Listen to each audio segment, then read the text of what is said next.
You probably think your child is just watching a harmless video on YouTube or TikTok. But the truth is, something far more powerful is happening behind that glowing screen. Something most American parents don't notice until it's too late. It starts quietly. A few minutes of cartoons while you cook dinner, a couple of TikTok clips while waiting in line, a funny video to stop a meltdown at the grocery store. It feels innocent, convenient, even necessary. But slowly, silently, those few minutes stack up until you begin to see small changes in your child's behavior, changes you can't quite explain. They become restless, less patient, more irritable, harder to engage in conversations. They don't want the toys they used to love. They don't want to play outside. And without realizing it, you are watching your child's brain shift into a mode that was never meant for growing minds. Because YouTube and TikTok aren't just entertainment platforms. They're engineered systems built to capture human attention and never let it go. And while adults can sometimes resist, a child's developing brain is defenseless. American parents often assume they're in control because they set timers, limit access, or approve kid-friendly channels. But algorithms don't follow your rules. They follow your child. Every tap, every pause, every swipe is instantly analyzed, shaping a continuous stream of content designed to make them watch just a little bit longer. And a little bit longer after that. Before you know it, your 5-year-old is watching content you never selected, never approved, and never imagined they would be exposed to. The danger isn't always obvious.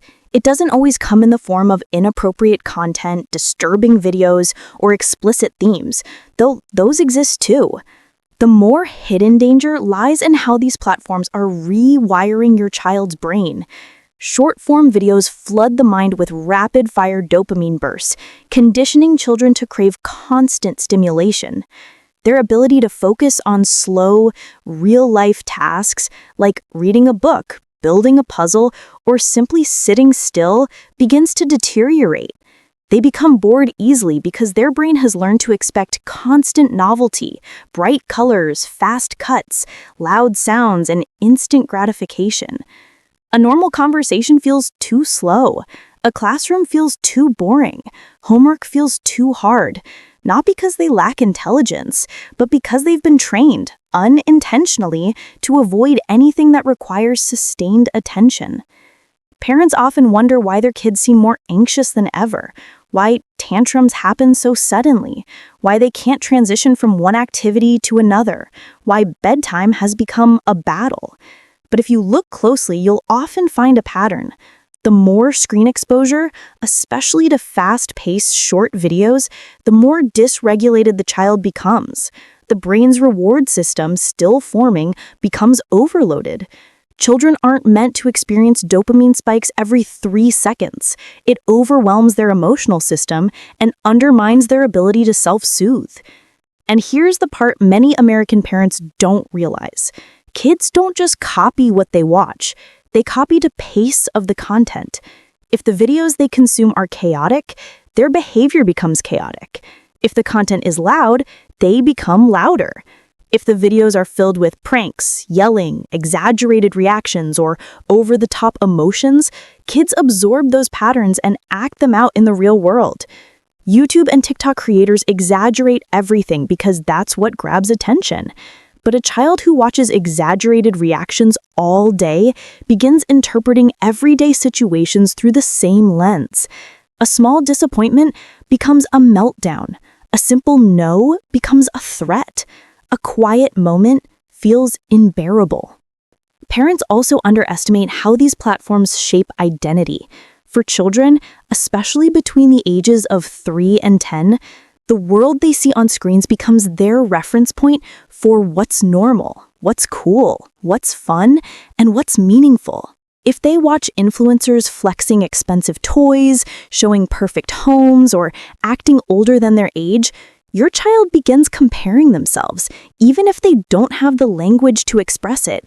They begin to ask for things they don't need, gravitate toward behaviors they don't understand, and chase lifestyles that are unrealistic. This isn't harmless imitation.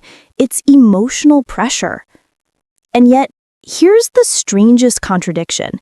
Many American parents use YouTube Kids or TikTok just to calm their child down. But the very content meant to soothe actually overstimulates the brain, making it harder for the child to calm down naturally. That's why the moment you take the device away, they scream, melt down, or suddenly can't live without it. It's not addiction in the adult sense. It's a nervous system that has become dependent on digital stimulation for regulation. Without meaning to, parents replace human connection and independent play with a quick digital pacifier. It works instantly, which makes it tempting, but the long-term cost is enormous. Another danger most parents don't realize is how quickly kids move from innocent content to problematic content, even under supervision. A simple cartoon can lead to prank videos, then to challenge videos, then to content that promotes risky behavior, disrespect, and emotional manipulation. TikTok especially exposes children to adult trends within seconds, trends about dating, appearance, pranks, and viral challenges that may seem harmless to older teens, but deeply confusing to children. Parents assume algorithms keep their kids safe, but algorithms don't care about safety. They care about attention. If your child watches one funny challenge video, the platform will flood them with more, even if the next ones are far less appropriate. Sometimes the danger is more subtle. The constant switching between micro-topics, 1 second a joke, the next second a toy unboxing, then a dance challenge, then a cooking clip, creates a scattered mental environment. Children lose the ability to finish a thought. Their minds jump rapidly, mirroring the content they consume. Teachers across the U.S. frequently report that students find it harder to stay engaged, follow instructions, or stick with tasks that don't deliver instant reward. Many parents blame the child, the school, the teacher, or themselves, but the root cause is often in their pocket. Even the way kids speak begins to change. They mimic catchphrases from creators, they talk in exaggerated tones, they use slang meant for older audiences. Their attention span becomes fragmented, and their language development becomes heavily influenced by whatever content the algorithm serves them. Kids become little echoes of internet personalities, instead of developing their own voice, imagination, or real experiences. And perhaps the most heartbreaking shift is this. Children lose interest in real life. The park isn't as fun as the iPad. Playing with toys isn't as exciting as watching someone else play with toys online. Spending time with family feels boring compared to the explosion of colors and sounds in the digital world. Parents begin to notice emotional distance. You call their name and they don't look up. You try to talk about their day and they give one-word answers. You try to engage them in real play, but they resist. Behind this distance is a simple truth. YouTube and TikTok are overstimulating children into emotional numbness. Real life feels muted. But this situation is not hopeless. The first step is understanding the depth of the problem, not from fear, but from awareness. Because once you understand what's happening inside your child's brain, you can begin to take back control. You can help them rediscover joy in simple activities, rebuild their attention span, and reconnect with the world around them. It doesn't require banning technology completely. It requires intentional use. It requires adult leadership, not surrender. You may think your child is simply entertained, but the truth is far more complicated. YouTube and TikTok are built on a psychological loop called variable reward conditioning, a system originally used in casinos to keep adults glued to slot machines. When kids swipe or tap, they don't know what's coming next, but their brain anticipates that something exciting might appear. That anticipation triggers dopamine, and dopamine triggers craving. It's not the video itself that becomes addictive, it's the unpredictability. Each new clip, each new sound, each new surprise trains their brain to seek constant hits of stimulation. This is why children beg for just one more video. It's why turning off the device feels like ripping away the only thing keeping them emotionally balanced. Their brain has been quietly conditioned to depend on the next hit. Most parents don't realize how deeply this conditioning affects emotional development. Children who consume lots of short-form videos tend to have more emotional swings. They get angry quicker. They get disappointed faster. They struggle to manage frustration because they rarely experience boredom, waiting, or delayed gratification. On YouTube or TikTok, a child never has to wait. They simply swipe. But real life doesn't work that way. Real life demands patience, presence, and emotional tolerance. When a child's nervous system is shaped by digital immediacy, normal life feels inconvenient, and small frustrations feel overwhelming.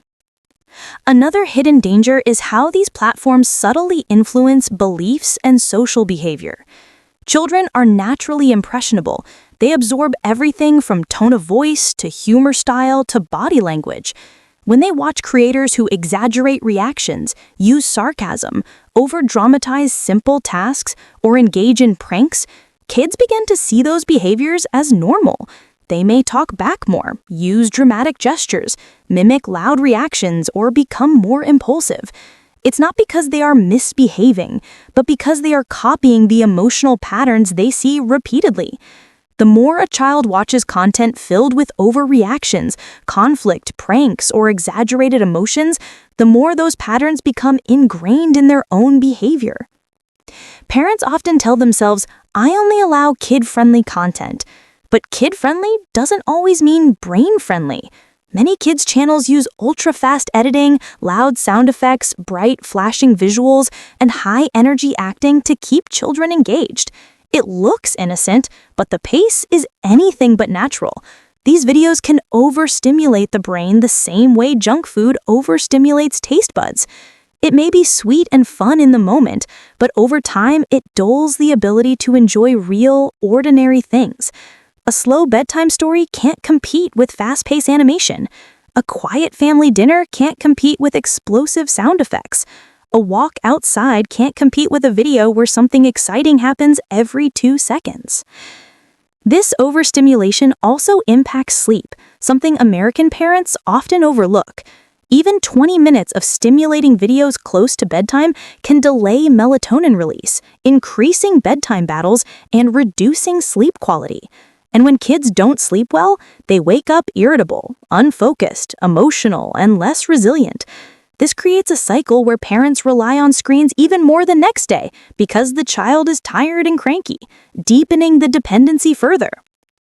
But there's another layer of danger. The algorithm doesn't just show what your child likes, it pushes your child toward more extreme versions of what they like.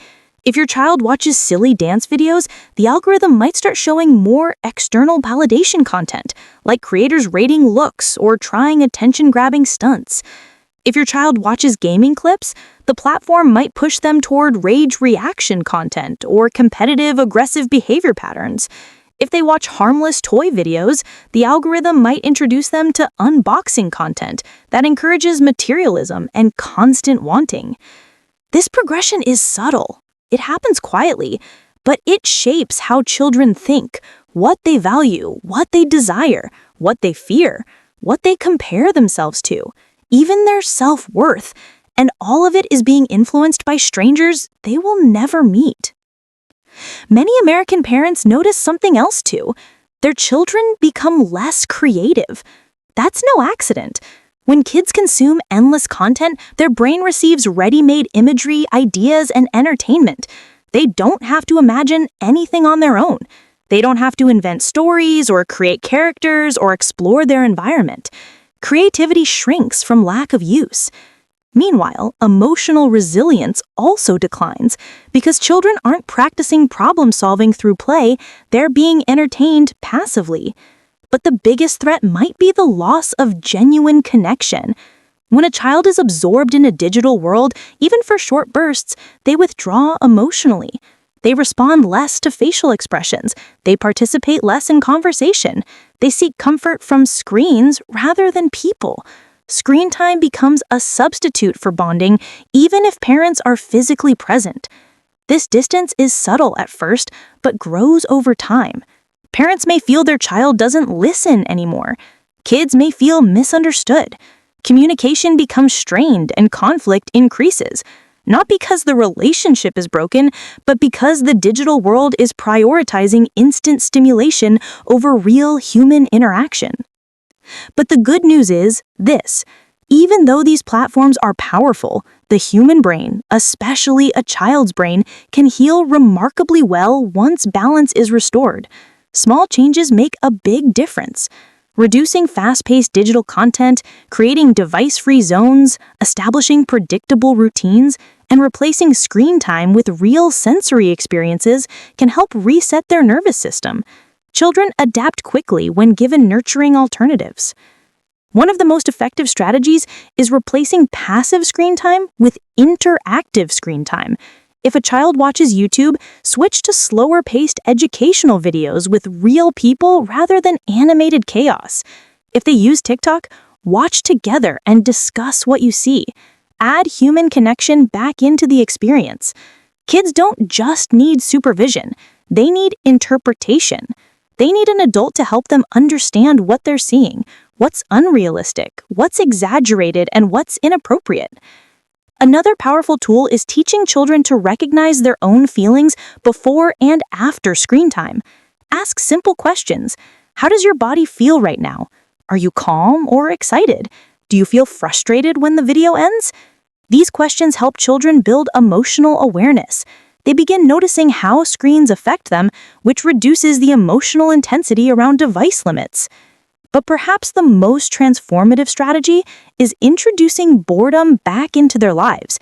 It sounds strange, even irresponsible, but boredom is essential for brain development. It's the seed of creativity, problem-solving, and imagination. When children say, "I'm bored," it means their brain is transitioning away from short-term dopamine toward deeper thinking. Parents who gently hold boundaries during these moments, not rescuing children with screens, help them develop the skills they'll need for the rest of their lives: patience, creativity, self-regulation, and emotional independence. And here's something important. Children don't need perfection. They need consistency. You don't have to ban screens. You don't have to make dramatic changes overnight. You don't have to feel guilty for using screens during overwhelming moments. What matters is the direction, not the speed. Every small step back toward real life strengthens your child's brain. Every minute spent in imaginative play strengthens their creativity. Every moment of boredom strengthens resilience. Every bedtime not disrupted by screens strengthens emotional balance.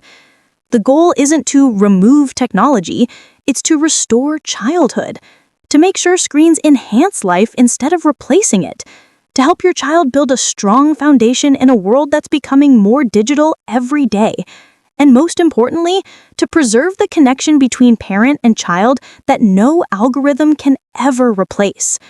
Behind the flashing lights, trending sounds, and endless scroll of videos lies a simple truth. Children need presence more than entertainment. They need relationships more than content. They need real experiences more than digital stimulation.